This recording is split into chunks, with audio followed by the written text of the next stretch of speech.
Bonjour à toutes et bonjour à tous. Bienvenue à la Fondation pour l'innovation politique. Pour cette nouvelle discussion, j'allais dire nouveau débat, je ne sais pas si c'est une discussion peut-être sur un livre particulièrement important, le livre de Jean-Michel Blanquer, L'école de la vie, qui vient de paraître aux éditions Odile Jacob, avec une sorte de sous-titre qui est porté sur la couverture pour que chacun puisse réussir. C'est un sujet qui est évidemment central, personne ne peut le contester, même si les évaluations qui sont faites sur l'état de l'école et sur les moyens d'améliorer le fonctionnement de ce service public essentiel font l'objet de beaucoup de discussions. Très heureux d'accueillir Jean-Michel Blanquer à la Fondation pour l'innovation politique pour cette discussion. Je vais présenter Jean-Michel Blanquer, mais je voudrais d'abord remercier également les personnes qui ont bien voulu s'associer à moi pour cette discussion et qui sont présentes ce matin. D'abord Camille Bedin, qui est secrétaire générale adjointe de l'UMP, en charge des questions éducatives, et qui est élue à Nanterre, qui est une terre aussi d'expérience et d'observation, dont on a déjà eu l'occasion de parler, on en reparlera peut-être tout de suite. François Garçon, que nous avons déjà reçu il n'y a pas très longtemps pour son livre sur le système éducatif suisse. François Garçon est historien, enseignant-chercheur à l'université Paris 1 Panthéon-Sorbonne, où il dirige le master qu'il a par ailleurs fondé, le master 2 professionnel cinéma, télévision, nouveaux médias. Et Julien Gonzalez, qui est responsable des affaires économiques d'un syndicat professionnel, ça se dit comme ça, et qui a été, quand il était étudiant, un stagiaire remarqué à la Fondation pour l'innovation politique, et qui est devenu un auteur de la Fondation pour l'innovation politique, sans rapport avec le sujet ou sans rapport immédiat ou direct. Peut-être que Julien en trouvera un, mais il a écrit une note sur l'émigration, sur les départs, et non pas sur l'immigration, et dans une note au titre amusant « Trop d'émigrés ?» point d'interrogation. Voilà. Je voudrais commencer par dire un mot rapide sur Jean-Michel Blanquer, l'auteur de ce livre « L'école de la vie », que je remercie encore vivement d'être avec nous ce jour pour cette discussion. Jean-Michel Blanquer a un parcours, une biographie presque impossible à séparer de l'école, en fait. C'est ce qui frappe quand on suit votre parcours. D'abord, vous êtes un professeur de droit public. Vous avez été recteur de Guyane, recteur de Créteil. Vous avez été directeur général de l'enseignement scolaire, qui est un poste particulièrement important et véritablement central, on peut le dire. Vous avez été aussi membre du cabinet d'un ministre, et vous êtes aujourd'hui directeur général du groupe ESSEC. Et c'est un parcours qui est entièrement lié à la question de l'école, je dirais sous tous ses aspects, et à tous les moments de cette grande institution. Et en même temps, on retrouve ça dans votre livre. C'est un livre, je trouve là, singulier, original, parce qu'il a des aspects, il est très professionnel. C'est un livre très documenté, avec beaucoup de sources qui sont puisées dans les sciences cognitives ou les sciences de l'éducation. Donc il y a cet aspect évidemment très documenté. Puis en même temps, il y a un aspect de témoignage personnel, de récit, qui fait que pour ma part, j'ai souvent eu le sentiment, en lisant ce livre, de reconnaître, je pense que c'est une référence qu'on peut accepter avec plaisir, hein, de reconnaître Émile Durkheim, très souvent dans ce livre, l'aspect, je dirais, socialisant, fondamentalement socialisant qui est donné à l'école et sur lequel, pour ma part, je suis entièrement d'accord.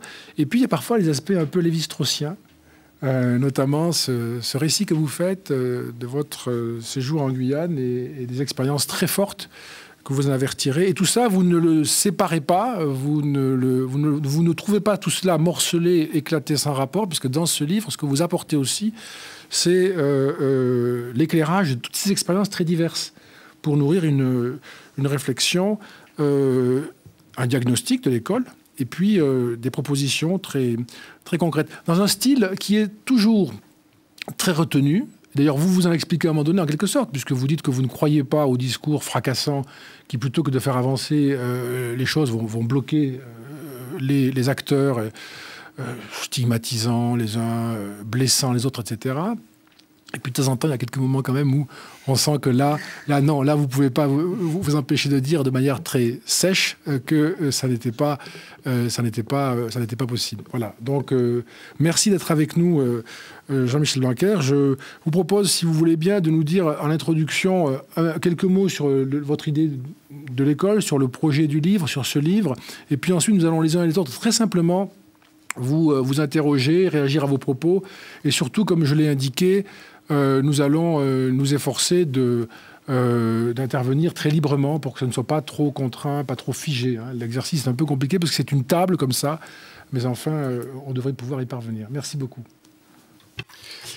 Merci beaucoup. D'abord, merci pour cette invitation. Je suis très heureux d'être là. C'est évidemment toujours très agréable d'être lu et de pouvoir d'abord entendre ce que je viens d'entendre, mais ce qui est déjà le signe d'une lecture approfondie, et puis de pouvoir en discuter des idées qui sont là dans la tradition du débat d'idées dont on a tellement besoin justement pour faire avancer l'école. Donc merci de me donner cette occasion. Ce livre s'appelle L'école de la vie. C'est finalement polysémique. Derrière ce mot de vie, je mets beaucoup de choses. Mais d'abord, finalement, l'idée d'un optimisme, c'est-à-dire l'idée que l'école, ça ne doit pas être le sujet gris, parfois un peu triste, tel qu'on le voit dans le débat public, ou même l'objet de querelles fatigantes qui ont un peu épuisé le sujet même au cours des décennies passées, mais c'est au contraire un sujet de vitalité, puisque par définition, ça concerne surtout les enfants et les adolescents, et on a besoin dans notre pays aujourd'hui de montrer qu'il y a un modèle français éducatif possible, il y a un optimisme français possible sur ce sujet. D'ailleurs, pas seulement parce qu'on s'est levé de bonne humeur, mais parce qu'il y a des exemples concrets qui existent, de choses qui marchent bien, et qu'en plus, on peut regarder d'autres pays, s'en inspirer et avancer.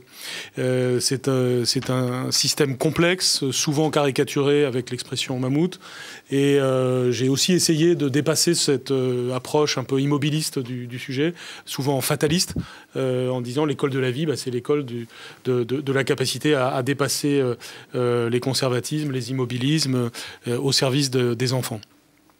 Mais le mot « vie » renvoie aussi à la forme du livre, vous l'avez dit, c'est-à-dire le fait que j'ai souhaité dire qu'il ne faut jamais opposer théorie et pratique, jamais vision globale et vision précise, mais au contraire les relier en permanence. Et j'ai essayé que la forme s'accorde avec le fond.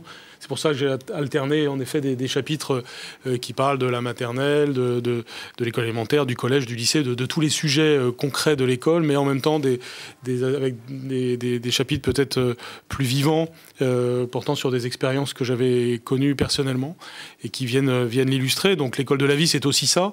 Et c'est aussi ça signifie aussi que, évidemment, je ne suis pas le même à la fin de l'expérience que j'ai pu avoir sur le sujet qu'au début. C'est l'expression courante école de la vie veut dire aussi cela.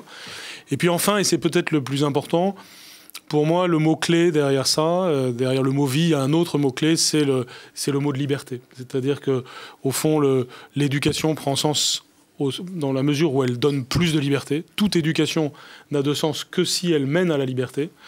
Et elle donne sens à la liberté aussi, parce que ce n'est pas la liberté spontanéiste qui parfois comme concept a fait du tort à l'éducation, mais c'est la liberté construite, c'est la liberté que l'on acquiert par un chemin. Et c'est toute la complexité, toute la dialectique de l'éducation que de mener à la liberté par la contrainte. Parce que la relation maître-élève est faite de contraintes, parce que l'éducation est faite d'efforts, de plaisir, et qu'il peut y avoir du plaisir dans l'effort et de l'effort à conquérir un plaisir par le savoir. Et tout ça, c'est la vie, justement. Et donc, d'une certaine façon, je commence par la définition kantienne de l'homme, qui est une définition par l'éducation. L'homme ne peut pas exister en tant qu'homme s'il n'est pas entouré, s'il n'est pas amené à quelque chose par autrui. Et ce progrès qui lui est permis, bien, c'est l'école de la vie, justement. Et cela prend sens par la liberté. Donc je pense que ce mot d'école de la vie me permettait de synthétiser toutes ces idées.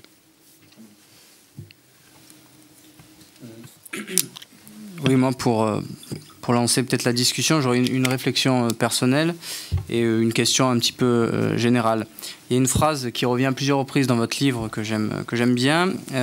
Vous dites vouloir travailler à la qualité du débat public sur l'éducation.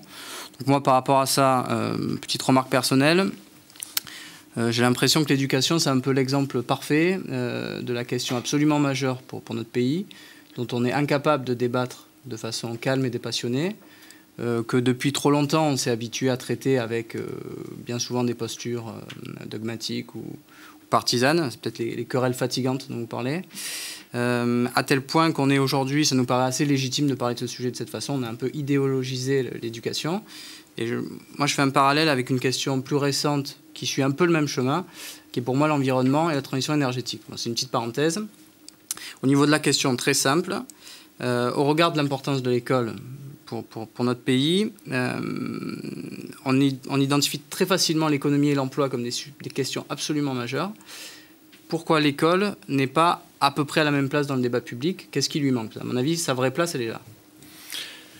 Il y a plusieurs facteurs, à mon avis, qui peuvent expliquer le phénomène que vous décrivez. Le premier, c'est une question de temporalité, c'est-à-dire que l'éducation correspond à une temporalité qui n'est pas celle du temps politique et qui est encore moins celle du temps médiatique. Et cela lui nuit beaucoup dans le monde tel qu'il est aujourd'hui parce que, évidemment, on a besoin souvent d'abord de résultats immédiats sur tous les sujets, y compris sur celui-là. Et on a besoin de simplicité dans le débat politique, et parfois de simplisme, ce qui nuit à la complexité du sujet.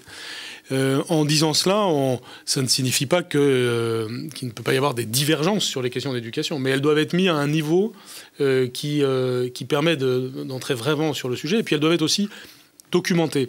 Et là, le deuxième problème que l'on peut mentionner pour essayer d'expliquer ce que vous décrivez, c'est une certaine superficialité du débat public sur la question. C'est-à-dire qu'on s'envoie des idées, on se lance des opinions sur le sujet, mais on repose très peu sur les expériences concrètes pour parler. Alors c'est lié au fait que chacun a forcément une expérience de l'école, donc se base en tant qu'ancien élève à minima, ou parent d'élève, ou frère, ou sœur ou conjoint de professeur, pour dire quelque chose. Et c'est légitime, il est bon qu'un pays parle beaucoup d'éducation, mais très souvent, dans le débat public, cela se traduit par des opinions très tranchées, pas seulement autour du clivage gauche-droite, mais autour d'autres clivages, en gros traditionnalistes, progressistes, tout ça avec des guillemets qui traversent le clivage droite-gauche, mais qui ont créé d'autres clivages extrêmement stériles. Or, une des choses que j'essaye de promouvoir dans le livre, c'est la démarche expérimentale, la démarche scientifique, la démarche comparative, qui permettent de dire que si on avance quelque chose, il faut pouvoir s'appuyer sur quelque chose qui a été prouvé.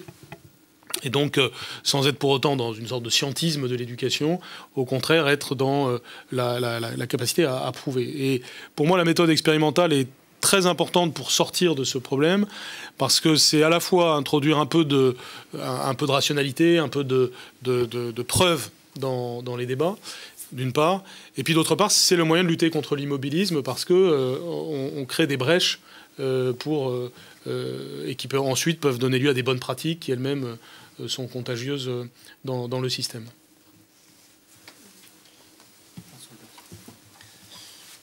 C'est rouge. Oui, donc moi j'ai reçu ce livre envoyé par Dominique Régnier. J'ai cru que c'était une punition qu'il m'attribuait pour des propos un peu polémiques ou provocateurs tenus dans cet endroit il y a un mois. Et donc j'ai ouvert votre ouvrage avec des pincettes. Je me suis dit, encore un énième ouvrage écrit par un haut fonctionnaire, écrit par un technocrate, écrit par un recteur d'académie, un directeur général adjoint du cabinet d'un ancien ministre. Pour moi, ça fait vraiment beaucoup. Et je dois dire que j'ai été enchanté par votre lecture. C'est un ouvrage qui me paraît extrêmement intéressant. C'est un ouvrage qui est écrit, de mon point de vue, par quelqu'un qui a énormément de convictions, une sorte de samaritain laïque, qui sait quand même coltiner des zones qui sont compliquées. La Guyane, je ne la connais pas. Créteil, je connais un peu. C'est quand même pas le 16e arrondissement ou le 7e. Donc, c'est un ouvrage qui me paraît très intéressant. Et avant de vous poser une question, moi, ce qui me paraît le plus fort dans votre ouvrage, c'est votre obsession du comparatisme, qui est, je crois, quand même un des défauts majeurs des intellectuels français, qui est de s'abstenir de faire de la comparaison. Et je pense que ce que vous dites, ce que vous faites, moderniser notre approche scientifique de l'école, c'est d'abord admettre l'importance considérable du comparatisme. La bonne voie consiste tout simplement à regarder ce qui fonctionne et à prêter une attention vigilante aux travaux scientifiques nationaux et internationaux. La construction des établissements devrait s'inspirer de ce qui se fait le mieux dans le monde. Je veux dire, j'aimerais tellement lire ça plus souvent sous la plume de gens qui s'intéressent pas simplement à l'enseignement, à l'industrie automobile, à la chimie, etc. Alors, vous portez également des éclairages qui sont très inattendus sur des expériences concrètes que je ne connaissais pas. Le montage de Roméo et Juliette en anglais et de Hamlet dans des classes de l'Académie de Créteil. C'est vrai qu'on s'attend à tout sauf à lire ça dans votre ouvrage. Et on s'attend à tout sauf à découvrir que dans l'Académie de Créteil, on monte Hamlet et Roméo et Juliette en anglais. De même que l'aventure collaborative, toujours à Créteil, du dictionnaire collaboratif avec le concours des enfants, est quelque chose qui est absolument passionnant. Alors, il y a tout ça, et je reviendrai après peut-être sur des défauts qui me semblent inhérents à l'enseignement secondaire et à l'enseignement supérieur français. Mais la question que j'aimerais vous poser, c'est d'après vous, où sont les conformismes et les conservatismes les plus puissants sur lesquels il faut prendre appui pour les renverser ? Alors, il y a, je dirais, le conservatisme dans chacune de nos têtes, d'une part, et puis de conservatisme dans certains secteurs. Je commence par le premier, puisque, justement, ce que je veux, c'est... j'ai souvent été mis dans la position... Ayant eu des responsabilités, j'ai souvent été mis dans la position du méchant.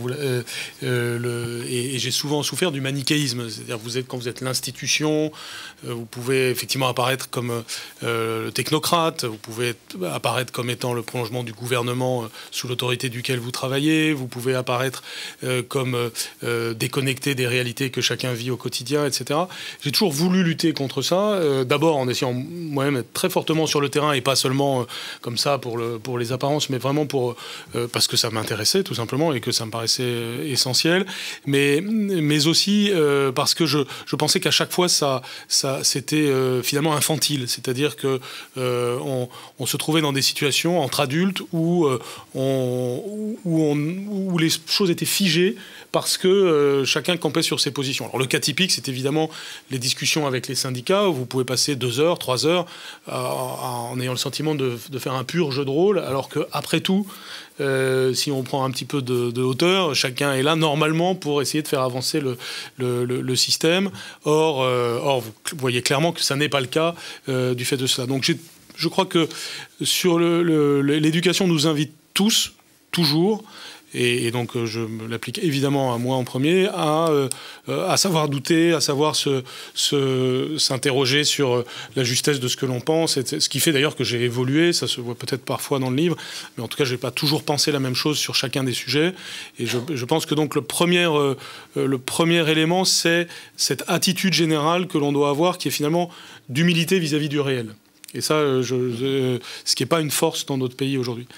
Ensuite, le deuxième volet de votre question, c'est au fond, est-ce qu'il y a quand même des secteurs qui sont plus conservateurs que d'autres? Et là, sans langue de bois, on peut dire qu'effectivement, la question syndicale est un problème dans le système tel qu'il est depuis de nombreuses années. Non pas parce qu'il ne faudrait pas de syndicats dans l'éducation nationale, on a besoin au contraire de syndicats beaucoup plus forts dans l'éducation nationale, mais qui seraient plus forts parce qu'ils auraient plus le sens constructif, disons. Or, on a un syndicalisme éclaté, affaibli, superficiel, politisé, ce qui fait beaucoup de défauts pour accomplir la tâche très noble que les syndicats ont à voir. Je le dis avec une certaine peine parce que, par ailleurs, je respecte beaucoup une partie des syndicalistes, et parce que j'en ai vu beaucoup, et je sais que beaucoup sont là par idéal au départ. Le sont encore souvent aujourd'hui, pas toujours, il faut le dire aussi, et que là, il y a quelque chose qui s'est perdu. Il y a des idéaux qui se sont perdus, il y a des raisons d'être qui se sont perdues. Et donc, un des éléments d'évolution dans le futur, de réforme dans le futur, c'est une réforme interne des syndicats qui viendra éventuellement d'eux-mêmes, on peut l'espérer. C'est pas purement utopique parce que je pense qu'aujourd'hui même, les syndicats sont conscients de leur affaiblissement, parce qu'il y a des évolutions de mentalité sociologiques et autres qui font que les professeurs adhèrent moins au syndicat, donc il y a un moment où ils vont se poser des questions de ce type. Ensuite, parce que le système lui-même peut évoluer pour éviter de donner au syndicat ce rôle de blocage qui empêche souvent des évolutions. Je pense par exemple au paritarisme tel qu'il fonctionne à l'éducation nationale, qui doit être réformé pour éviter les pertes d'énergie auxquelles il correspond aujourd'hui et pour reprendre le sens réel qu'il a, c'est-à-dire se consulter réellement pour faire avancer les choses. Et donc ça, c'est évidemment un point de blocage important. Et puis l'autre grand élément de blocage, il est dans le fonctionnement même du système. Et là, on revient un peu à ce qui est dans nos têtes à tous, c'est-à-dire il faut libérer, le mot liberté est évidemment encore essentiel, il faut libérer l'initiative, libérer le sens des responsabilités et de chaque acteur, les professeurs, les administratifs, les chefs d'établissement. Or, il y a une infantilisation du système qui s'est en quelque sorte accentuée avec les années. Et cette infantilisation, elle est dans les têtes parce que chacun pense qu'il ou elle ne peut agir parce qu'une chape de plomb va l'en empêcher. Et cette chape de plomb, elle est en partie, elle correspond à des réalités, mais elle est surtout imaginaire. Elle est l'idée qu'on se fait du système. C'est l'image du mammouth, c'est l'image de l'inspecteur qui va m'empêcher de faire ceci ou cela. Parfois c'est vrai, mais souvent c'est de l'autocensure. Et donc débloquer cela, c'est à mes yeux passer par plus d'autonomie des établissements, une carrière différemment conçue pour les professeurs, une prise de responsabilité et une capacité à travailler en équipe aussi, qui est une manière de désindividualiser et désinfantiliser le système. Alors, énormément de questions à ce stade, je pense, et quand on regarde la salle, je pense qu'il y en a beaucoup aussi, parce que à la fois les propos que vous tenez et le livre, l'essence même de ces propos et de ce livre, c'est effectivement, et vous l'avez dit, l'optimisme. C'est frappant. C'est frappant et en même temps, c'est pas surprenant du tout parce que on sait que c'est dans des endroits difficiles, justement, réputés difficiles et qui sont souvent très difficiles, comme l'Académie de Créteil ou ailleurs, où justement, il y a le plus d'énergie, le plus de projets qui se montent, le plus de combats, de combativité, y compris du personnel enseignant, éducatif, pédagogique. Donc c'est pas étonnant que quand on réussit avec tout cet enthousiasme et cette énergie à monter les projets que vous avez montés, les expérimentations dont vous parlez, j'en cite quelques-unes, le préfet des études, évidemment l'autonomie progressive avec Éclair, mais ça c'était au niveau plus central, le cartable, la mallette des parents, les micro-lycées, etc. Quand on voit ces projets aboutir, ça doit être formidablement enthousiasmant et satisfaisant à titre personnel. Et du coup, c'est ma question. Ce livre, est-ce que vous dites, transpire vraiment cet enthousiasme, cette capacité à faire des choses, et en même temps, ben, ça bouge pas. Ça bouge pas au niveau central, ça bouge pas sur le plan politique. Les débats, effectivement, sont extrêmement pauvres, sont toujours les mêmes. La question des moyens qui revient sans cesse et tout tourne autour de la question des moyens. Donc une pauvreté du débat, des blocages systématiques, une impossibilité nationale d'avoir le sentiment qu'on avance, que les résultats s'améliorent, qu'on est tiré vers le haut. Et donc le paradoxe, c'est comment est-ce que, alors que au niveau local, il se passe des tas de choses, alors que vous y arrivez à faire des choses dans le cadre du système et non pas hors système, vous êtes dans le système, vous arrivez à faire bouger des choses au plan local, et au niveau national, on n'y arrive pas. Donc la question est simple, vous avez parlé d'autonomie, vous avez parlé de liberté, je pense qu'on est beaucoup à être d'accord, et ça traverse les clivages politiques. Ça commence, la ministre actuelle de l'Éducation nationale a récemment dit qu'elle était en faveur de davantage de responsabilités pour les chefs d'établissement. Enfin, cette idée progresse, elle avance, et on n'y arrive pas. Voilà. Donc, ma question, c'est, tout le monde sait ce qu'il faut faire, vous le redites là, on sait ce qui marche, on le voit, il y a des expériences qui marchent, mais on n'arrive pas à les relayer au niveau national. Donc bien sûr qu'il faut donner plus d'autonomie et libérer les initiatives pour que ça puisse éclore partout, mais concrètement, vous êtes conseiller du ministre ou ministre de l'Éducation nationale la prochaine fois, par où vous commencez pour qu'on ne soit pas sur une période de 15, 20, 30 ans, mais qu'on puisse commencer à avoir des résultats pour libérer les initiatives qui déjà existent. Alors, je pense que c'est important de reconnaître, comme vous l'avez fait, le fait qu'il se passe plein de bonnes choses sur le terrain. Je crois que c'est déjà la meilleure manière de lutter contre le pessimisme et le fatalisme, c'est de savoir que dans beaucoup d'endroits, des choses se passent positives. Et de ce point de vue-là, la situation est très hétérogène, ce qui est à la fois un constat intéressant et inquiétant. Mais la situation est très hétérogène. Quand, par exemple, on se compare à la Finlande, je dis toujours, ne comparons pas la France à la Finlande, mais comparons la Bretagne à la Finlande, parce que dans taille, c'est déjà plus comparable, et parce que la Bretagne va bien, grosso modo. Bien sûr, on peut trouver des choses qui ne vont pas en Bretagne, mais en gros, du point de vue de l'éducation, les résultats sont bons, les gens sont contents, l'ambiance est bonne, les résultats sont là, etc. Donc, si toute la France marchait comme la Bretagne sur le plan de l'éducation, on serait dans les classements, etc. Et si vous prenez une grande partie ouest de la France, évidemment, c'est très schématique ce que je suis en train de dire, mais grosso modo, ça va. Et c'est plus tout l'Est, si on peut dire, enfin la grande moitié Est de la France, qui est plus en difficulté d'un point de vue géographique. Du point de vue des différentes zones qui peuvent exister, il y a aussi des réalités très, très variées. Vous l'avez dit, et c'est important de le dire. Par exemple, on a toujours une image monolithique de la banlieue. En réalité, il se passe beaucoup de choses extrêmement positives en banlieue. On voit toujours le 20 ou 30% d'élèves qui ont des difficultés, des grandes difficultés, les phénomènes de violence, etc., qui existent bel et bien et qu'il faut affronter. Mais derrière ça, c'est toute l'intégration républicaine qui fonctionne quand même, des initiatives fantastiques qui sont prises, des jeunes qui prennent de plus en plus de responsabilités, qui ont de la vitalité, comme vous le dites. J'ai toujours le taux d'accès à l'enseignement supérieur en Seine-Saint-Denis est supérieur à la moyenne nationale aujourd'hui. Donc c'est des choses quand même qu'il faut dire aussi. De même, il y a en creux dans ce que vous dites aussi, par contre, justement, une absence de vitalité dans des endroits qu'il faut savoir regarder. Les campagnes françaises sont parfois dans des situations très difficiles. Par exemple, si on prend la Normandie, à côté de la Bretagne, là, on va trouver des choses très compliquées en milieu rural, sur le plan de l'éducation. Sans rentrer dans tous les détails, on a une situation hétérogène, avec des très bonnes choses, des très mauvaises choses, mais il faut s'appuyer sur les bonnes pour montrer que ça va.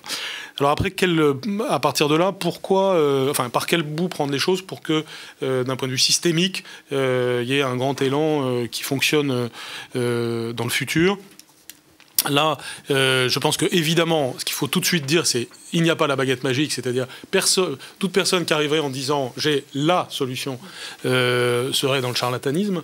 Il faut donc avoir un éventail de solutions et puis un état d'esprit. À la fin du livre, j'essaye justement de discerner un peu ces points-là. Je pense que on connaît les grands facteurs de réussite de l'école. Donc, je vais dire 3 choses plus 2, si je peux dire.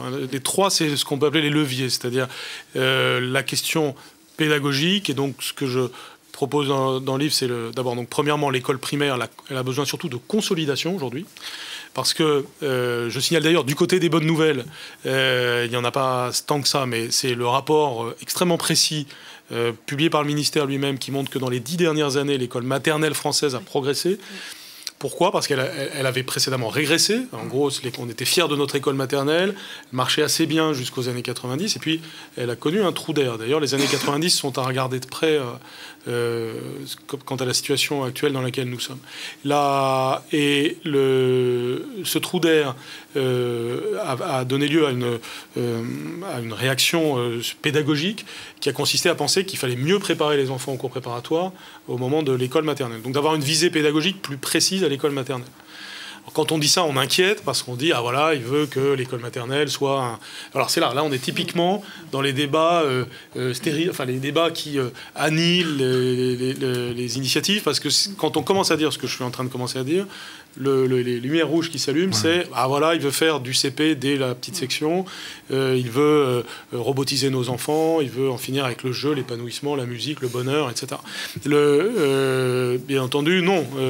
On peut avoir et l'un et l'autre, c'est-à-dire le jeu, la musique, par exemple, le langage, tout simplement, sont très importants, fondamentaux à l'école maternelle. Mais ils peuvent l'être avec une visée pédagogique, par exemple l'acquisition de plus de vocabulaire en amont du cours préparatoire pour être mieux préparé à la lecture et à la compréhension qui vont suivre. Donc tout ça, c'est une consolidation, c'est-à-dire qu'il n'y a pas besoin d'une révolution de l'école primaire, il y a besoin d'une consolidation de tendances qui ont parfois pu être imprimées, qui ont besoin de durer pour marcher. C'est pour ça que je suis un petit peu inquiet de voir que dans les quelques projets qu'il peut y avoir gouvernementaux, il y a celui de revoir le programme de l'école primaire, parce que c'est une des choses plutôt bien fichues aujourd'hui et qui fait ses preuves, donc c'est un peu dommage de s'atteler à ça alors qu'il y a d'autres sujets.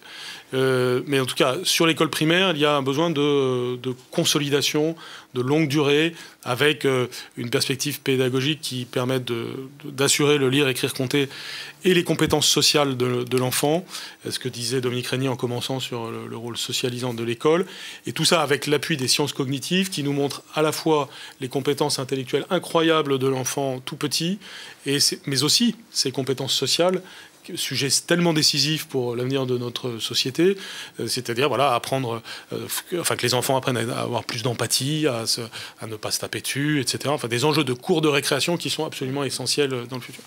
Donc une consolidation de l'école primaire. Et en revanche, deuxième levier, donc, une véritable révolution du collège. Je pense que c'est le collège qui a besoin d'une révolution, d'un changement complet. Le collège unique a été une étape très importante dans la vie du système français. Il a un bilan en partie positif, en partie négatif. Le côté positif, c'est évidemment la démocratisation, l'élévation de toute une génération à un niveau plus élevé, qui était absolument nécessaire, indispensable, tant du point de vue des principes que du point de vue de l'intérêt du pays. En même temps, on connaît tous les limites du collège unique aujourd'hui, les difficultés qui se présentent concrètement, et donc on a besoin de passer à autre chose. J'appelle ça le collège commun dans le livre, c'est-à-dire on garde le fait évidemment de la scolarité jusqu'à 16 ans, le fait d'avoir un collège commun, mais on accentue beaucoup la personnalisation des parcours. Et là-dessus, je plaide pour modifier complètement la structuration en classe, 6e, 5e, 4e, 3e, et travailler beaucoup plus par groupe de compétences, domaine par domaine, ce qui fait que vous pouvez être très bonne en mathématiques et très mauvaise en français, et en fonction de ça, vous passez des groupes. Au passage, on résout la question du redoublement, parce que vous ne redoublez plus une année. Ce que vous redoublez éventuellement, c'est un mois ou un mois et demi du groupe de compétences dans lequel vous êtes. Juste à ce stade, pourquoi pas dès l'école primaire, il y a des modèles alternatifs d'école, hors contrat par exemple, ou à l'étranger, qui fonctionnent par groupe homogène dès l'école primaire. Pourquoi vous seulement au collège? Parce que je pense que justement, la question du groupe homogène, on l'a à l'école primaire, parce qu'on a un seul professeur, un seul maître ou une maîtresse qui a une vision complète de l'élève et qui peut gérer l'hétérogénéité, a fortiori si on a bien fait le travail dès la maternelle. Et donc de ce point de vue-là, ça me semble aller bien comme ça. Ça n'exclut pas de pouvoir faire sur des sujets précis des groupes de compétences, mais on a une vertu de l'école primaire, c'est pour ça que je parle de consolidation de l'école primaire, qu'il ne faut surtout pas perdre. Au collège, la chose est différente, puisque on a une distinction par discipline. Alors il faut d'ailleurs savoir jouer l'interdisciplinarité, travailler beaucoup plus en groupe, faire des expériences, enfin aller plus loin dans les expériences que je décris dans le livre, par exemple, pour regrouper certaines disciplines entre elles et faire comprendre aux enfants les liens qu'elles entretiennent, que le réel n'est pas découpé en disciplines. Et donc, par exemple, maths et sciences, ce sont des sujets qui peuvent être regroupés. Les humanités, en général, sont à regrouper, non pas contre les disciplines, mais au contraire pour faire donner tout leur jus aux disciplines. Et donc je pense que c'est pertinent de raisonner en groupe de compétences au collège, parce que, alors d'abord, ça a montré des vertus, alors encore scientifiquement, hein, par exemple Esther Duflo, sur des terrains internationaux, a montré que tout le monde en bénéficiait, les élèves les plus faibles comme les meilleurs. Et puis encore une fois, le tout, c'est de ne plus raisonner avec une univocité de l'excellence. Autrement dit, il n'y a pas qu'une seule excellence, c'est pas tout le monde à Polytechnique, ou à Centrale, c'est tout le monde a un talent à cultiver. Chacun a des faiblesses aussi. Et si je suis dans un groupe de compétences adapté à mon cas, eh bien, je vais progresser plus vite. Et je vais pousser le plus loin possible mon excellence et compenser le mieux possible mes faiblesses.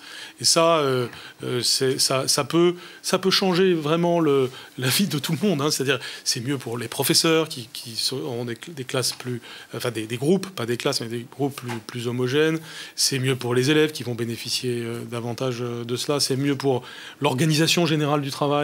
travail, qui du coup peut tenir compte aussi d'une distinction entre temps magistral et d'autres temps d'autonomie de l'élève. Donc cette reconfiguration du collège me semble être le chaînon décisif dans l'évolution qu'on doit avoir, a fortiori si on a su consolider les compétences fondamentales à l'école primaire. À ce stade, là, j'interviens à nouveau parce que dans votre livre, il y a quelque chose qui me paraît très important, qui fait qu'on peut le qualifier de Durkheimio-Lévi-Straussien, ce qui est vraiment... voilà, en tout cas, c'est de grandes références, évidemment. Mais c'est très important parce que vous parlez, même si ça passe vite, mais c'est très important par rapport... Ça résonne bien dans tout l'ouvrage. C'est la question des rituels. Et au fond, vous dites qu'il faut ritualiser davantage l'entrée au collège. Et vous faites une remarque latérale qui est, à mon avis, pleine de conséquences, qu'il faudrait davantage réfléchir quand on lit votre livre. Il faudrait s'arrêter un peu plus à ce moment-là, un peu plus longtemps, qui est d'observer que finalement, comme on a déritualisé toute une série d'étapes liées à l'école, et que anthropologiquement, les rituels sont indispensables, constitutifs, ils nous font passer d'une étape à une autre, ils nous font exister comme membres d'une communauté forte, qui sent bien que nous sommes une partie de la communauté et puis aussi nous-mêmes. Il se passe ailleurs, les rituels.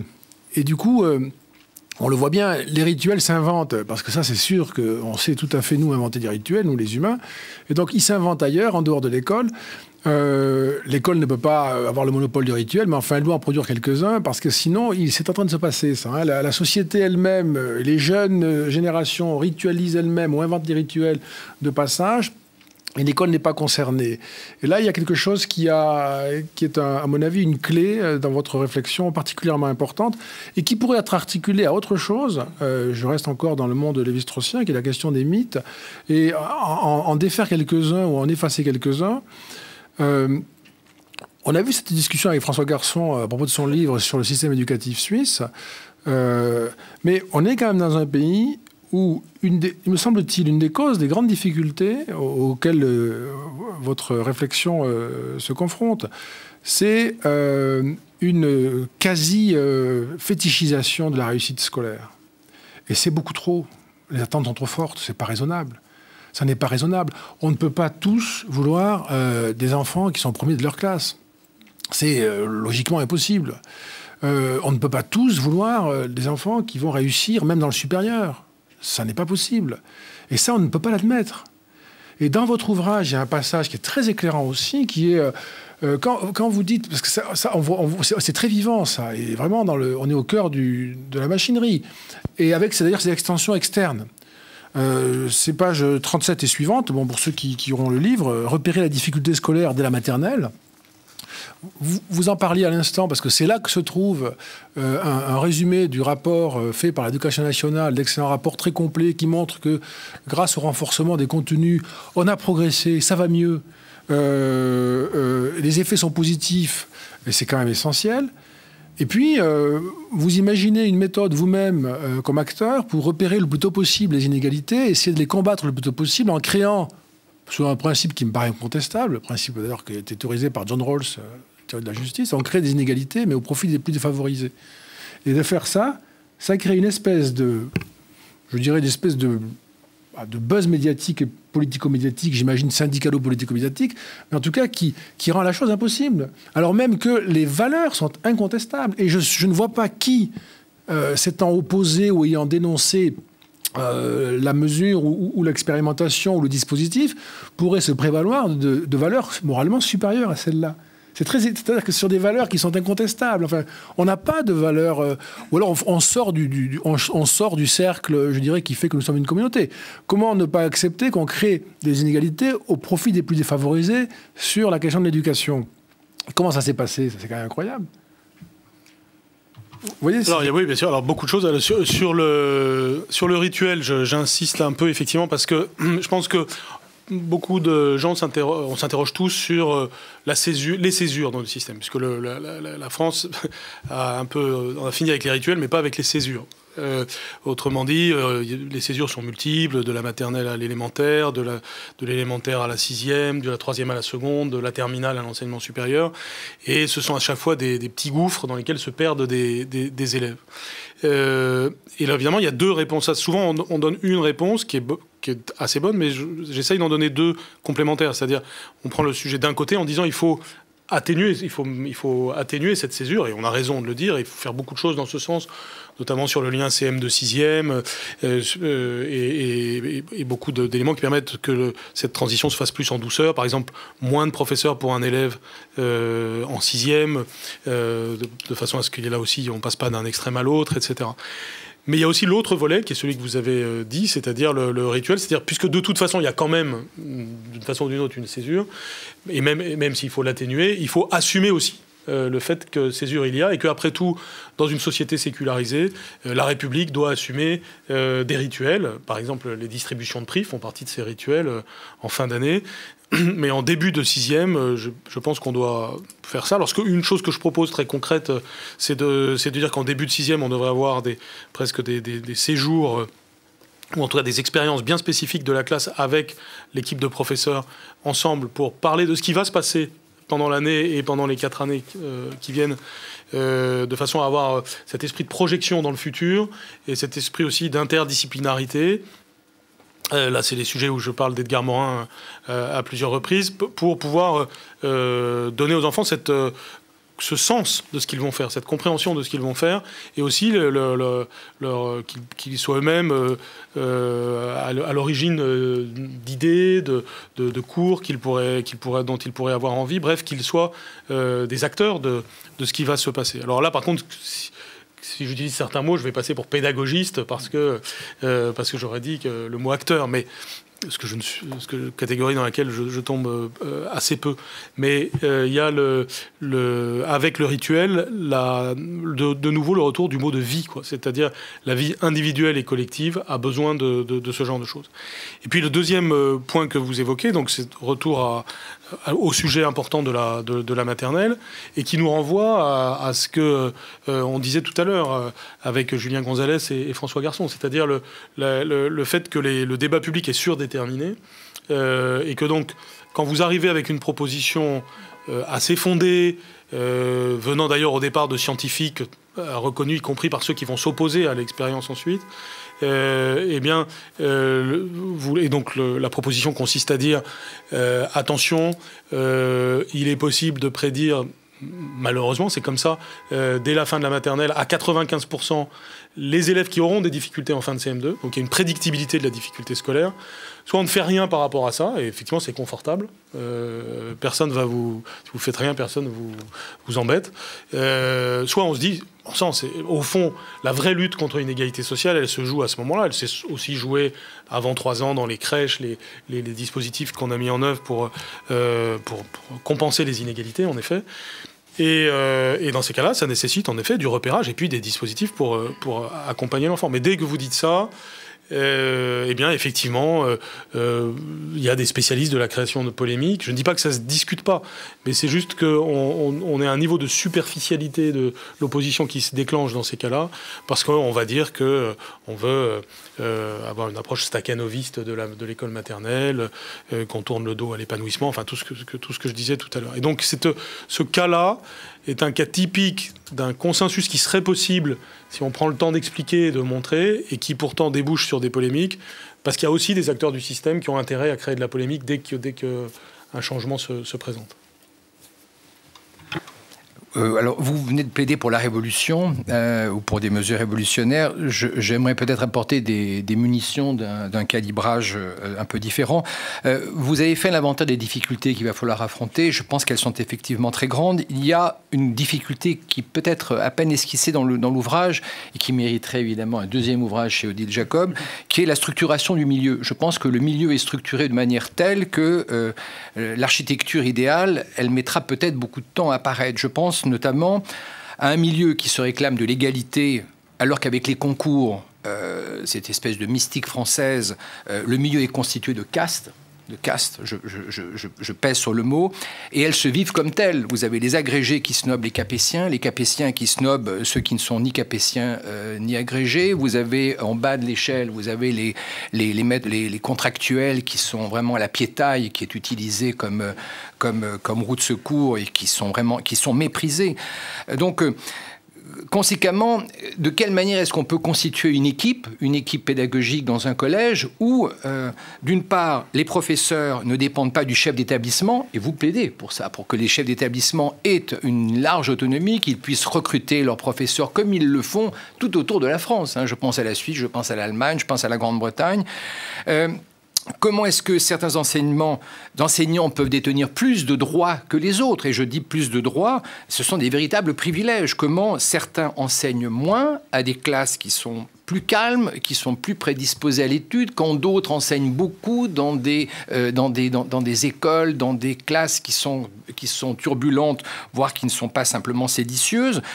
Comment peut-il y avoir des filières dites d'élite où les enseignants gagnent plus qu'une médaille Field dans une classe réparatoire à Paris? Tout ça, c'est des choses qui méritent non pas simplement un coup de tournevis, mais qui appellent vraiment l'usage de la dynamite.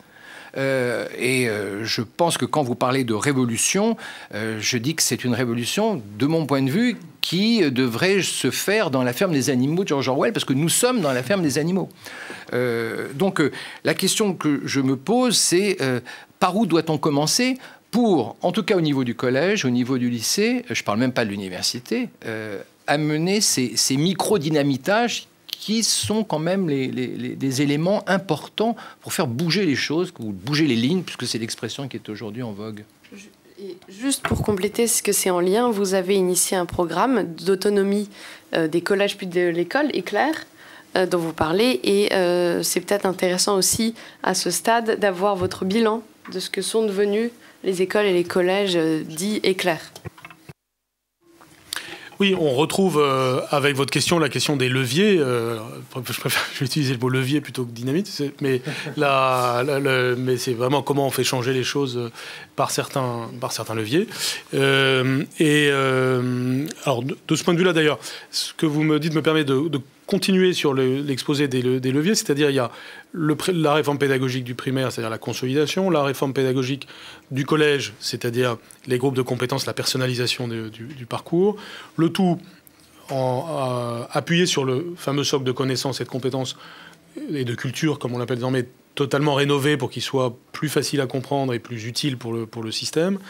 Et puis la question de l'autonomie de l'établissement comme troisième levier dont on a parlé un petit peu avant, et qui, du coup, ont des conséquences sur les sujets que vous venez d'aborder, où je serais en partie d'accord avec vous et en partie moins. Alors d'abord, en partie d'accord pour dire qu'on est dans une société de caste passionnée par l'égalité.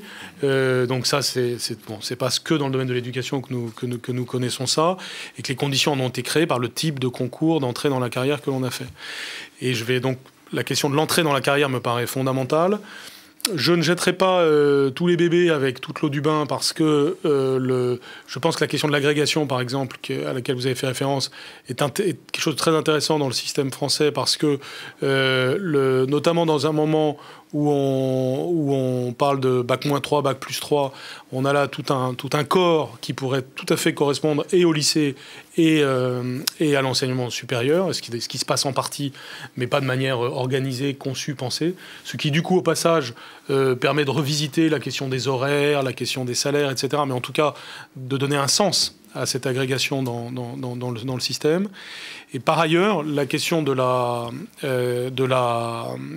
l'entrée dans la carrière des professeurs en général pourrait être revisitée en revisitant la question du concours, en effet. Non pas qu'il faille forcément en finir avec l'idée même de concours, c'est-à-dire un examen qui permet... Pourquoi pas, mais je dirais que c'est pas le mot concours qui est en soi le problème, c'est finalement qu'est-ce qu'on met derrière le concours. C'est-à-dire qu'il faut bien un passage dans la carrière, mais il y a différentes manières de faire ce passage. Pour moi, plus on est plus c'est progressif et mieux c'est. C'est-à-dire que le concours, c'est très brutal. Tout à fait, absolument. Et c'est pour ça, on retrouve la question de la césure en France. C'est-à-dire que vous n'êtes rien aujourd'hui et demain vous êtes tout. parce que vous avez passé un concours. Vous êtes, voilà, c'est vraiment ça, notre mentalité générale, si vous voulez. Et donc, comment faire? On peut très bien, mais il peut y avoir aussi des concours où c'est progressivement que vous êtes quelqu'un qui s'affirme, qui montre des compétences, etc. Avec une question centrale qui est... Hier, j'avais un débat avec Edgar Morin, puisqu'il a écrit un livre qui s'appelle « Enseigner à vivre ». Dans les deux cas, c'est une référence à la phrase de Rousseau aussi, évidemment. Et on a parlé de la vocation du professeur. C'est un enjeu fondamental. On voit très bien parfois des jeunes professeurs plein d'entrain, plein d'enthousiasme. J'en ai accueilli, et ça fait partie des points positifs, des dizaines, des centaines dans l'Académie de Créteil, ou dans l'Académie de Guyane d'ailleurs, mais je me faisais un principe de les accueillir au moment où ils arrivaient. Et on peut se parler quelques instants, parce qu'évidemment, il y en avait beaucoup. Mais en tout cas, à chaque fois, le moment de l'arrivée était quelque chose de très intéressant, parce qu'ils étaient tout feu, tout flamme, pour la plupart. Souvent, quelques années après, ça n'est pas plus forcément le cas. Soit parce qu'il n'y avait pas une vocation au départ, soit parce que les conditions ont été telles qu'on les a découragés. Mais le fait est que cette question de la vocation est décisive. C'est-à-dire qu'il ne faut pas s'engager dans ce métier par défaut, ou parce qu'on avait besoin de faire quelque chose, mais parce qu'on a une vocation. Or, ce n'est pas un concours qui décèle une vocation. Et dans beaucoup de systèmes, en effet, vous y avez fait référence, chez nos voisins, par exemple, on peut, ou même dans l'enseignement privé en France, on a des formules de ce type. Vous entrez vous êtes contractuel, ce qui peut être très bien, un contrat un peu solide. Et puis, si vous avez fait vos preuves, eh bien, au bout de 3 ans ou 4 ans ou 5 ans, vous êtes titularisé. Déjà, des modalités de ce type changeraient considérablement la donne. Ensuite, du pouvoir donné au chef d'établissement sur la base de personnes dont la compétence est avérée, mais elle l'est normalement par le diplôme obtenu, plus que par un concours, la capacité donnée au chef d'établissement de constituer des équipes est évidemment, là aussi, quelque chose qui pourrait faire changer les choses. Et vous m'avez demandé de parler d'Éclair, et j'ajouterai les internats d'excellence, parce que dans Éclair et les internats d'excellence, on a eu, et encore plus dans les internats d'excellence, d'ailleurs, on a donné au chef d'établissement ce pouvoir. Mais c'est absolument fantastique. Si vous allez, encore aujourd'hui, heureusement, à Sourdin, à Montpellier, ou à Douai, qui a reçu le prix de la Fondation pour l'égalité des chances la semaine dernière, l'internat d'excellence de Douai, les professeurs font équipe, sont heureux d'être ensemble, passent du temps ensemble en dehors des cours, ont une vision commune de l'élève, etc. Et donc ça change évidemment tout. Et évidemment, alors, quand on dit ce genre de choses, je fais l'argument et le contre-argument, parce que je les connais bien. On va vous dire, oui, mais vous êtes pour la caporalisation du système, le chef d'établissement tout-puissant, etc. Évidemment, tout ceci nous renvoie à la formation et au recrutement aussi des chefs d'établissement, bien entendu. Et au délire français. Et au délire français sur l'exercice du pouvoir, vous voulez dire, de façon générale. Oui, la question dont on conçoit la prise de responsabilité, le fait est que ce pour quoi on peut plaider, c'est justement un exercice plus collectif, plus responsabilisant du pouvoir à l'échelle de l'établissement. Et dans le livre, je plaide pour le fait qu'on passe d'une hiérarchie qui aujourd'hui est en râteau. Vous avez le chef d'établissement, la salle des professeurs, schématiquement c'est ça. Et c'est très frappant de le voir, y compris dans les usages de l'espace, ce point-là. Alors que non, on doit avoir des professeurs qui prennent des responsabilités, qui sont responsables de... Et là, on arrive au préfet des études, où l'expérimentation consistait, je le redis, je le rappelle, à avoir un professeur qui consacre une partie de son temps à être responsable de tous les 6e ou de tous les 5e ou de toute une tranche d'âge, et qui a donné de très bons résultats. Alors très hétérogène encore, parce que le terrain s'est approprié ça de façon différente. Mais en tout cas, les préfets des études, ça fonctionne parce que c'est de la responsabilisation. C'est pas le chef d'établissement qui décide de tout, pense à tout, mais c'est une équipe qui a une vision partagée des élèves et qui, en plus, du point de vue de l'exercice de l'autorité aussi vis-à-vis des élèves, du point de vue de l'atmosphère que l'on répand dans l'établissement, est beaucoup plus forte parce qu'elle est collective et parce que le monde des enfants ou des adolescents ne sent pas de faille dans le monde adulte. Alors que très souvent, c'est un des problèmes aussi, qui était présent dans différentes questions, c'est le monde adulte et le débat éducatif français donne une image de division, de querelle, parfois de superficialité qui n'est pas un bon exemple pour les élèves, tout simplement, qui s'engouffrent là-dedans. Et donc la culture, je dirais, la culture adulte, si on peut utiliser ce terme, n'est pas à la hauteur de ce dont la culture juvénile a besoin pour grandir. Et donc l'esprit d'équipe, c'est aussi ça. Je vais poser rapidement, on arrive au terme, 2 questions qui ne sont pas des questions auxquelles on répond rapidement, je suis navré. Et puis ensuite, Julien, peut-être vous voulez poser une dernière question. Il y avait dans votre livre peut-être deux points, sinon absents, du moins peu évoqués. Il y en a un qui est la question de l'Europe et du rapport à l'Europe, qui est aussi une communauté pour nous. Et puis l'autre aspect, il est, au fond, est-ce qu'on ne peut pas imaginer on peut l'imaginer, que penser du fait que l'école, pour avancer, pour remplir beaucoup mieux sa mission essentielle, ne peut pas s'appuyer sur des alliés qui ne seraient pas une émanation directe d'elle-même. Il y a des établissements divers, il y a même des entreprises qui... Nous, on s'intéresse beaucoup à la Fondation au soutien scolaire. On publie une note à ce sujet demain. On distribue beaucoup de savoir dans la société de différentes façons. Il y a des outils qui sont évoqués. Vous avez un chapitre sur le numérique, on n'aura pas le temps d'évoquer, mais enfin qui est particulièrement intéressant et qui d'ailleurs m'a fait découvrir, je ne le savais pas, que vous aviez dès 1997 dans un livre évoqué cette dimension-là en parlant de la 4e blessure narcissique.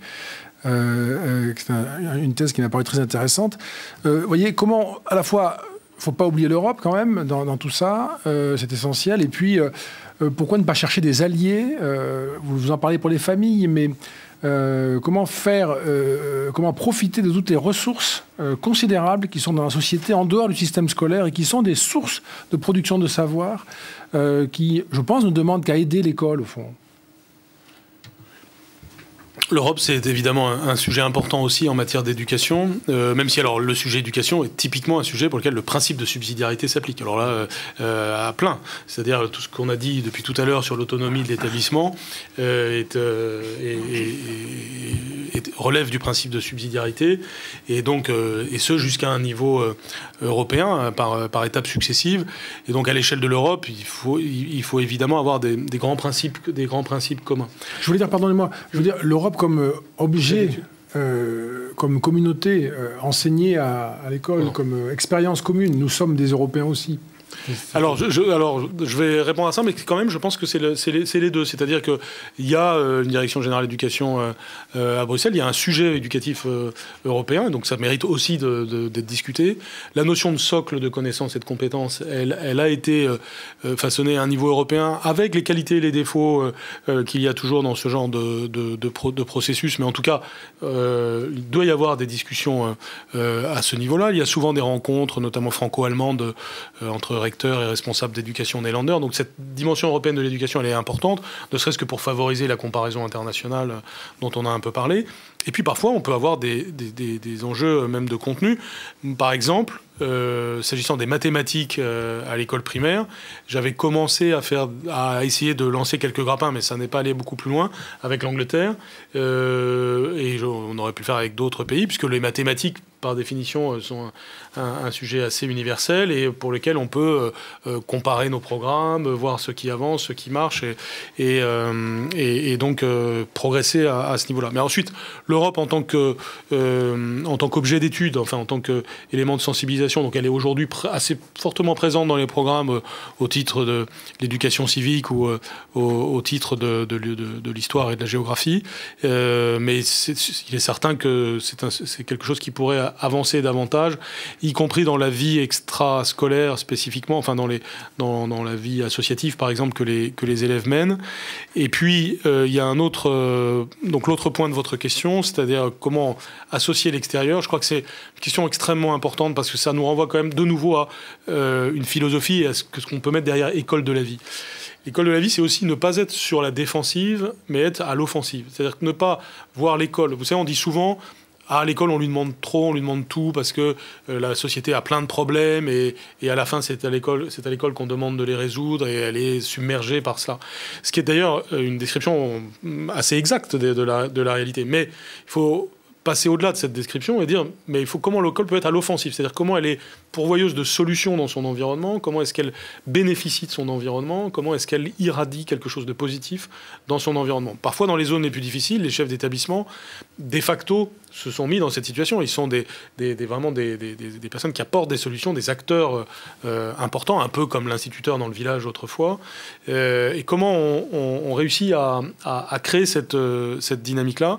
Et c'est notamment, non pas en niant la spécificité de l'école, parce que là, sinon, on va voir d'autres types de contradictions qui vont nous dire oui, mais alors vous considérez que l'école c'est comme le reste, c'est comme une entreprise ou des choses comme ça. Pas du tout. L'école c'est vraiment un lieu très spécifique, mais qui n'est pas une bulle au milieu de la société. Elle interagit avec les acteurs. D'où l'importance de faire intervenir ces acteurs, de les faire entrer. Et au premier rang desquels les familles, évidemment. Et là aussi, on pointe une autre faiblesse française et un autre levier possible d'évolution future, c'est que aujourd'hui, les familles, contrairement à ce qui se passe dans d'autres pays, et ce que je dis vaut surtout pour l'enseignement secondaire, parce qu'à l'école primaire, ça marche à peu près bien, les familles ne se sentent pas chez elles à l'école, et à la fin, ceci crée un cercle vicieux de la défiance, parce qu'il y a de l'agressivité, certains professeurs peuvent légitimement redouter certains comportements, les chefs d'établissement, il faut voir aussi comment les parents d'élèves sont représentés à un niveau national, les chefs d'établissement peuvent être agacés par justement encore des clivages stériles, alors même que des problèmes concrets pourraient être résolus par la discussion. Donc on est entré dans un cercle vicieux de la défiance dont on doit sortir. Et là, on retrouve un autre mot-clé qui est celui de la confiance. C'est-à-dire que ce dont le système a besoin, c'est de confiance entre les acteurs, tous les acteurs que l'on prenne. Et la confiance parents-école est une des confiances les plus importantes. J'aimerais avoir votre avis sur l'une des conséquences de l'accès généralisé à l'éducation. Je vais aller vite. On a connu une démocratisation de l'accès à l'enseignement secondaire depuis les années 60, d'abord au collège, après au lycée, avec les réformes successives. Aujourd'hui, enfin depuis une dizaine d'années, cette démocratisation concerne de plus en plus l'enseignement supérieur. Je vais citer quelques chiffres. Nous avons 8 fois plus d'étudiants dans l'enseignement supérieur aujourd'hui que dans les années 60. Nous délivrons en 2011 plus de diplômes de niveau Bac plus 5 que de diplômes de niveau CAP ou BEP. Donc il y a le master qui s'impose un peu comme la norme. J'ai noté une phrase dans votre ouvrage. Vous évoquez la question de l'adéquation entre le diplôme, le flux d'élèves et les débouchés professionnels. C'est une question que vous jugez essentielle. Donc je vais citer un dernier chiffre. En 2012, 150 000 diplômes de niveau Bac plus 5 émis et 37 500 recrutements de cadres juniors. Donc l'adéquation ne se fait pas. À côté de ça, il y a des postes à niveau Bac plus 2, Bac plus 3 qui ne sont pas pourvus. Donc est-ce que cette situation nouvelle ne donne pas de nouvelles responsabilités à l'éducation, notamment au lycée, et est-ce que ça peut passer par une montée en puissance du lycée technologique qui oriente vers des cycles universitaires plus courts? Je crois que vous le suggérez un peu dans l'ouvrage. C'est une question très rapide, et donc il va falloir y répondre encore plus rapidement. Jean-Michel Blanquer, désolé, mais il faudra faire une réponse. En une minute. Voilà. Donc rapidement, un autre sens de l'école de la vie, c'est l'école tout au long de la vie. C'est-à-dire l'idée que, de toute façon, nous sommes entrés dans un autre monde où, alors d'abord, ça a toujours été vrai qu'on apprend toute sa vie, mais c'est encore plus vrai aujourd'hui. Et il faut aussi avoir en tête que des choses qui étaient tout à fait faisables autrefois ne le sont plus aujourd'hui. Par exemple, autrefois, ne pas avoir un diplôme, après tout, c'était pas vraiment, ça pouvait ne pas être un problème. Aujourd'hui, ne pas avoir un diplôme, quel qu'il soit, CAP ou doctorat, est clairement prédictif des problèmes que vous allez avoir dans la vie. Alors, il ne faut pas confondre le thermomètre et la cause. Il ne s'agit pas de donner les diplômes comme des faux monnayeurs, mais il faut bien prendre conscience qu'on est entré dans un monde où, de toutes les façons, il y a des enjeux de société qui sont comment est-ce qu'on fait encore société parce qu'on a une culture commune que l'on partage grâce à l'école, et d'autre part un professionnalisme que l'on a acquis au fil du temps et que l'on régénère en permanence en étant capable de s'adapter. Donc plutôt que d'avoir des objectifs de type 80% d'une génération doit avoir accès au bac, ce qui n'est pas forcément idiot dès lors qu'on intègre bac professionnel, bac technologique, bac général, c'est plutôt 100% d'une génération doit sortir du système avec quelque chose. Alors quel est ce quelque chose? C'est le sens de votre question et je n'ai que 30 secondes maintenant, donc c'est compliqué. Mais en 2 mots, c'est avoir les outils pour son avenir, les outils pour avoir un avenir ouvert. Donc ça passe par un enseignement professionnel de grande qualité et dans lequel on a valorisé des choses comme par exemple la capacité à créer des entreprises. C'est un point très très important. Dans l'artisanat par exemple est un enjeu essentiel en lycée professionnel dans le futur, en lien avec justement l'environnement de l'établissement, etc. Et puis aussi pour les autres filières, que ce soit les filières technologiques qui mènent normalement naturellement à des formations supérieures courtes ou les filières générales, avoir dans tous les cas des approches en termes de passerelles. C'est-à-dire que c'est pas parce que vous avez fait une filière courte que vous n'allez pas être à un moment donné être ingénieur. Et là on retrouve un autre problème français, je terminerai par là, cher Dominique Régnier, c'est le fait qu'en France on raisonne beaucoup sur l'âge de 20 ans. C'est-à-dire que tout se joue dans cette zone-là. Et c'est vrai à tous les niveaux, y compris et surtout d'ailleurs pour les élites. Là, alors qu'en fait, avec en plus l'évolution démographique mondiale, etc., il faut considérer qu'il n'y a pas d'âge décisif, que tout se joue en continuum, et que si âge décisif il doit y avoir, c'est plutôt 30 ans. C'est dans ces moments-là qu'on a commencé à faire la preuve de quelque chose. C'est pour ça que, par exemple, dans le monde des écoles de commerce, par exemple, le MBA est un diplôme si important, parce que c'est un diplôme que vous passez après avoir eu une première expérience. Je pense que ce qu'on a dit tout à l'heure sur l'entrée dans la carrière des professeurs, c'est aussi la même chose. C'est-à-dire c'est à ce moment-là qu'on peut valider quelque chose. Et puis c'est à ce moment-là que vous pouvez changer d'avis encore aussi. Et donc les passerelles, la fluidité, l'optimisme sur l'avenir qui conduit à l'idée qu'on peut toujours s'adapter grâce à la formation justement, mais que tout n'est pas joué d'avance dans des castes justement ou dans des cases. Eh bien, c'est très important et c'est au bénéfice de tout le monde et donc à la fin de la société en général. Je pense que l'expression école de la vie, elle renvoie aussi à ça, c'est-à-dire un décloisonnement qui n'est pas seulement dans l'espace, mais qui est aussi dans le temps. Je voudrais remercier chaleureusement Jean-Michel Blanquer, remercier tout autant Camille Beudin, François Garçon, Julien Gonzalez. Et je terminerai par une remarque et une citation du livre de Jean-Michel Blanquer. La remarque, c'est que nous sommes dans un moment historique très compliqué, où beaucoup de choses deviennent très fragiles. Et il est évident que l'école doit être considérée comme une pièce qui doit tenir le coup, sinon nous risquons vraiment de grands périls. Et l'une des phrases que j'ai notées, en tout cas, donc elle a dû me frapper dans le livre de Jean-Michel Blanquer, « Le contraire de l'éducation, c'est la démagogie ». Il me semble que ça résonne dans les temps présents. Merci beaucoup à toutes et à tous.